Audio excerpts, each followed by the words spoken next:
नमस्ते। थर्ड आई में आपका स्वागत है।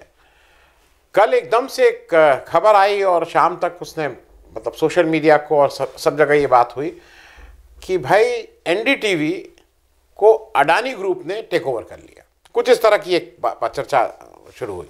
अब अडानी जी को तो आज जिधर उनकी आंख चली जाए, एक ज़माने में सुनते थे कि जब अंग्रेज़ थे तो वो कभी किसी से या कोई बादशाह था तो खुश होता था तो किसी से कहता था कि अच्छा जितना दौड़ सकते हो उतना दौड़ जाओ, वो ज़मीन तुम्हारी।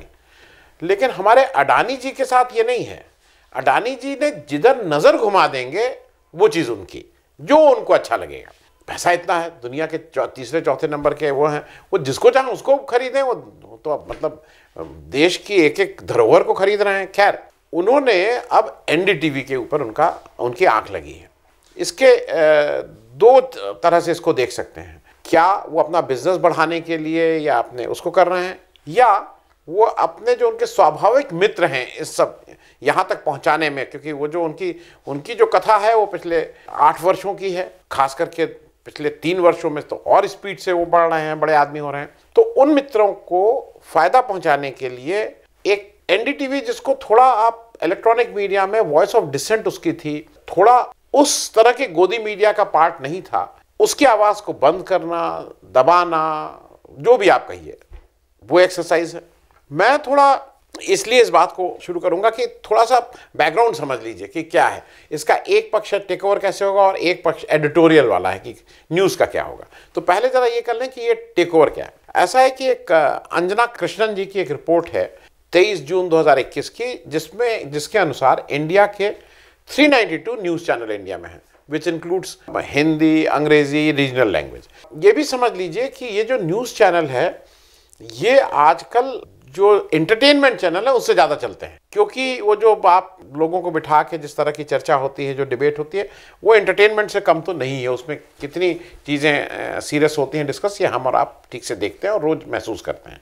इंग्लिश और हिंदी दोनों चैनल में एक बहुत बड़ा नाम एनडीटीवी का था इस समय, क्योंकि वो एक तरह से मार्केट लीडर्स थे, फ्रंट लीडर्स थे। शुरू में उन लोग इसमें आ गए थे। और अगर हिंदी पत्रकारिता की इलेक्ट्रॉनिक मीडिया की बात करें तो आज उसका एक बहुत बड़ा मतलब टॉर्च बेरर कह लीजिए या सबसे बड़ा नाम कह लीजिए तो वो रवीश कुमार हैं, जो एनडीटीवी में है।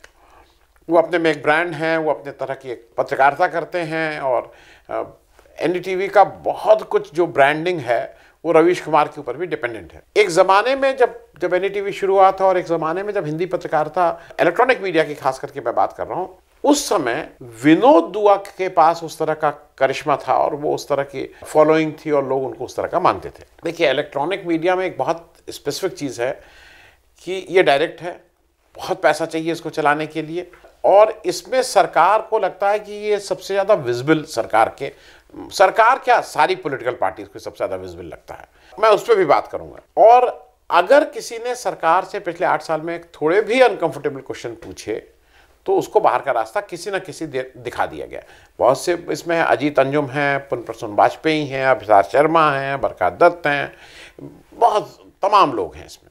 अब थोड़ा एनडीटीवी का आप समझ लीजिए कि कहाँ से चर्चा कैसे शुरू हुई, क्या हुई।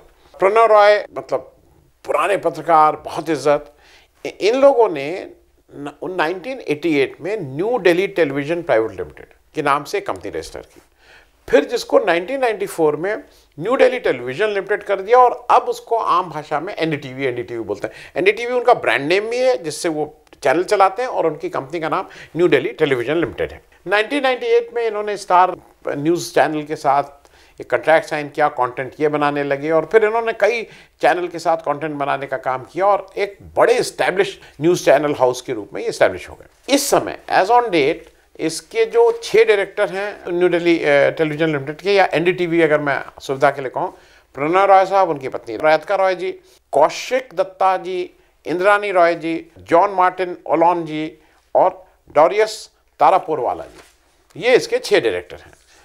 अब ये भी एक चीज़ समझ लीजिए कि जैसे इसका टेक ओवर प्रणव रॉय साहब, जैसे आप देखते हैं कि भाई न्यूज़ बहुत अच्छी पढ़ते हैं, लेकिन उनके पास एक वो दिमाग भी है कि कैसे कंपनी को बड़ा करना और कैसे कंपनी को कि अपना वजूद कायम रखना है। इस समय एक चीज़ और समझ लीजिए 13 कंपनी में अभी भी 13 कंपनी के डायरेक्टर हैं प्रणव रॉय साहब। आप जब उसमें आरओसी के उसमें जाके देखिएगा तो वो आपको दिख जाएंगे।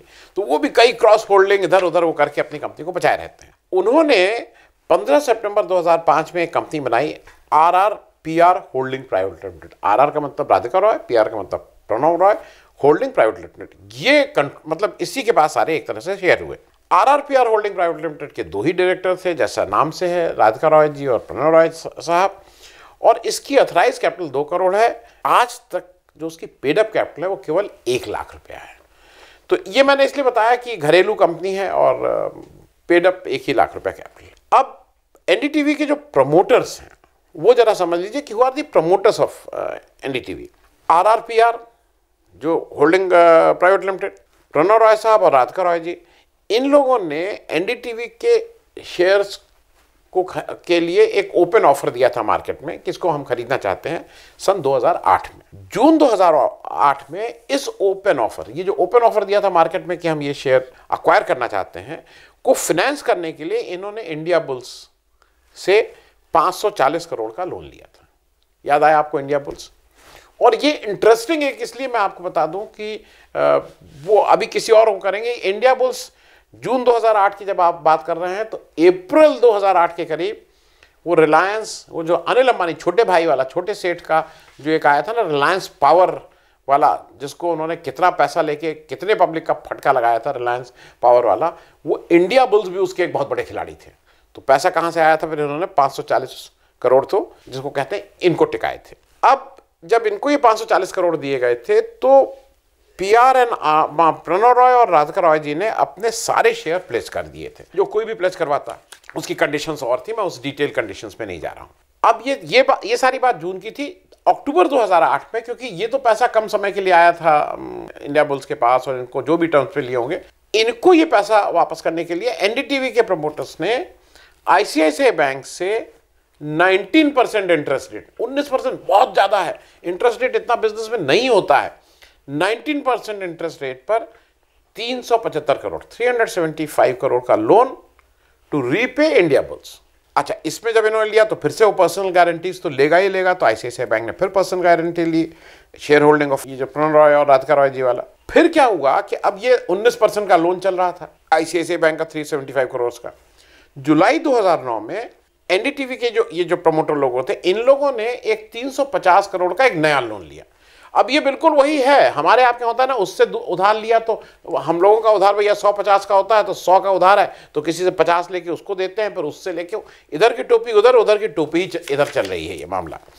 तो जुलाई 2009 में NDTV ने विश्व प्रधान कमर्शियल प्राइवेट लिमिटेड VCPL, जो अब नाम अभी तक आपको आ रहा है, से 350 करोड़ का लोन लिया टू पे ICICI बैंक, उनका 375 करोड़। मतलब ये सब घुमाया जा रहा है यहां से। अब इनके जो ये लोन मिला उसके टर्म्स कुछ अजीब से थे। ये 10 साल के लिए लोन था और इस पर कोई इंटरेस्ट नहीं लिया जाएगा, नो इंटरेस्ट। ठीक है, मैं उस पर भी आऊंगा कि उन्होंने कॉल ऑप्शन और वो कैसे किए। उससे पहले समझ लीजिए VCPL के जो वर्तमान में इस समय डायरेक्टर हैं, अगर आप जाके सर्च करिएगा तो वो अनिल कुमार जैन साहब हैं और कुलविंदर सिंह साहब हैं। कंपनी की अथराइज कैपिटल 1 करोड़ है, पेड अप कैपिटल 35 लाख रुपया है, जिसने 350 करोड़ का इनको लोन दिया था। मार्च 2016 में, अब मार्च आ गया, 2009 में लोन दे दिया, मार्च में 2016 में VCPL ने बताया था कि ये लोन अमाउंट जो उन्होंने है ये उनकी बोरोइंग है from Reliance strategic investment limited. Reliance ही आ गए, वो बड़े सेठ आ गए, तो ये कहीं ना कहीं वो रिलायंस स्ट्रेटेजिक इन्वेस्टमेंट लिमिटेड से उनकी बोरोइंग है, which was a wholly owned subsidiary of Reliance industries limited. बड़े सेठ थे यहाँ पे। अब सेबी के डॉक्यूमेंट्स में बताया गया, और एक और चीज इंटरेस्टिंग सुन लीजिए, ये VCPL के लिए जो कंपनी थी, सेबी के डॉक्यूमेंट्स में ये बताया गया कि VCPL जो 350 करोड़ का लोन दी है जिसने NDTV को दिया था, या RRPR मतलब उनके प्रमोटर्स को, उसने फाइनेंशियल ईयर 2016-17 में टोटल रेवेन्यू जो आया था वो 60,000 रुपये का आया था। 60,000 रुपये जी। वो शायद मिनिमम वेजेस भी, अगर आपको रोज एक दिन की 365 दिन की मिनिमम वेजेस भी करेंगे ना तो 60,000 रुपये से ज्यादा आ जाएगा। और ये जो कंपनी है इसने long term loan and advances 400 crore के दे रखे हैं। बहुत अच्छी बात। बाद में रिलायंस से निकल के ये ओनरशिप VCPL की नाहर ग्रुप जो है ना, वो जो ओसवाल साहब वाला है, उस ग्रुप के पास भी आ गई थी।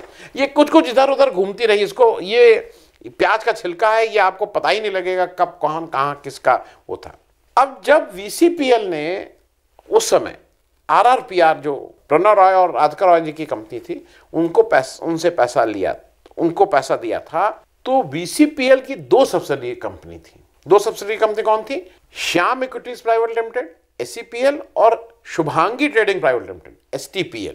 इन दोनों को NDTV के प्रमोटर्स या RRPR, वो एक ही बात है कि ने 2 कॉल ऑप्शन एग्रीमेंट साइन किए थे। कॉल ऑप्शन कि जब भी हम चाहेंगे उसके द्वारा 26% ऑफ योर इक्विटी को हम आपसे खरीदने का अधिकार हमारा रहेगा। We have the right to buy. June 2018 में सेबी ने कहा कि भाई अब 2019 में 10 साल पूरे हो रहे थे, ने एक ऑर्डर के द्वारा VCPL को कहा कि आप NDTV को एक ओपन ऑफर दीजिए, क्योंकि रूल क्या कहता है कि अगर कोई 25% से ज्यादा स्टेक कहीं लेता है तो उसको एक ओपन ऑफर सबको देना पड़ता है कि this is the open offer, कोई भी अगर बेचना चाहे।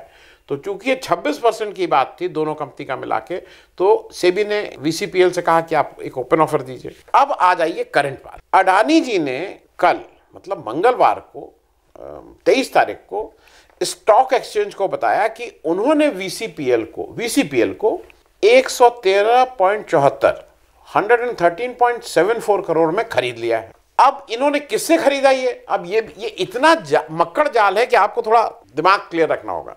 VCPL को इन्होंने खरीदा। VCPL को का ओनर कौन हो गया था तब तक? इस बीच ओनर हो गए थे VCPL के next wave television private limited NTPL और eminent network private limited ENPL। ये दोनों लोग VCPL के ओनर हो गए थे। इन्होंने इन दोनों कंपनी से VCPL को खरीद लिया। अब ये जो NTPL और ENPL हैं, ये दोनों कंपनी अपेरेंटली महेंद्र नाहटा जी की हैं, जो अगर आपको याद हो जिन्होंने हिमाचल प्रदेश में वो मोबाइल का लाइसेंस और वो सब टेलीकॉम वाला सर्विसेज दी थी एक ज़माने में।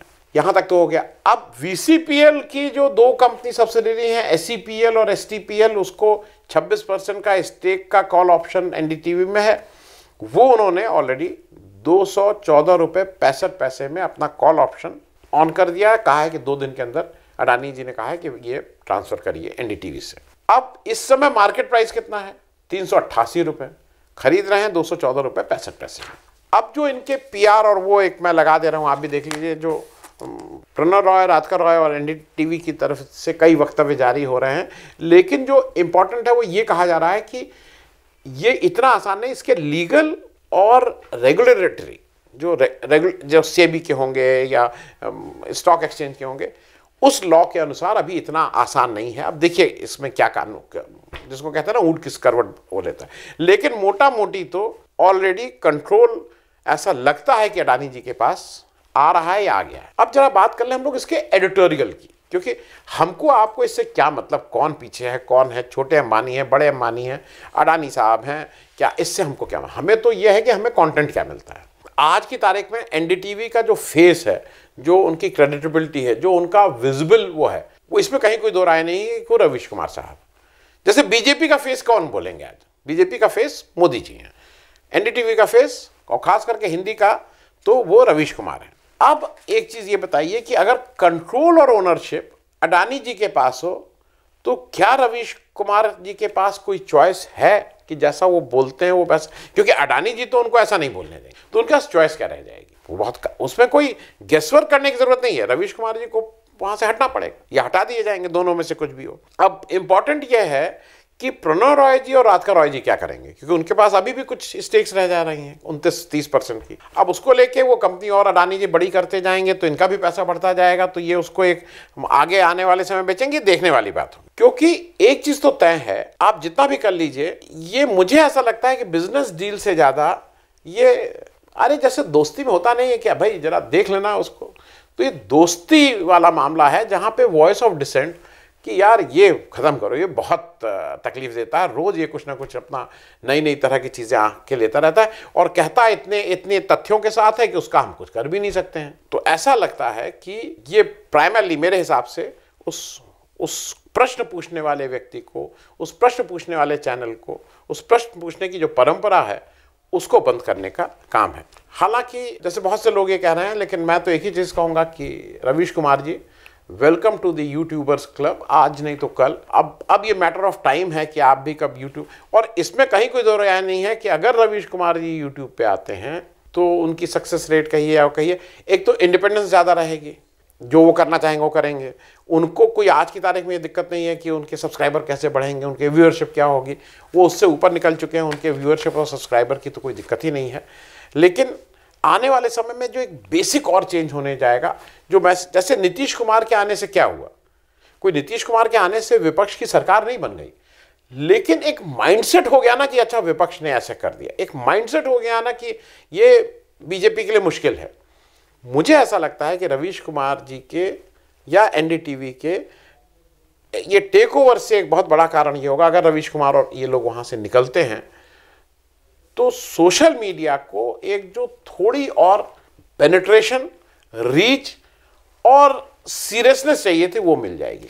क्योंकि अभी भी लोगों का जो भी कहिए ध्यान होता है इलेक्ट्रॉनिक मीडिया पे जरा, है ना। मेरा एक, हम लोग कई बार, आज मैंने किसी को बुलाया, वो कह रहा है मैं 3:30 बजे बता दूंगा, असल में अगर 5 बजे मुझे किसी इलेक्ट्रॉनिक मीडिया पे है तो मैं उधर चला जाऊंगा, मैं आपके यहाँ क्या हूँ। इस तरह की बातें लोग करते हैं। तो चलिए, आने वाला समय इंटरेस्टिंग रहेगा। Thank you so much.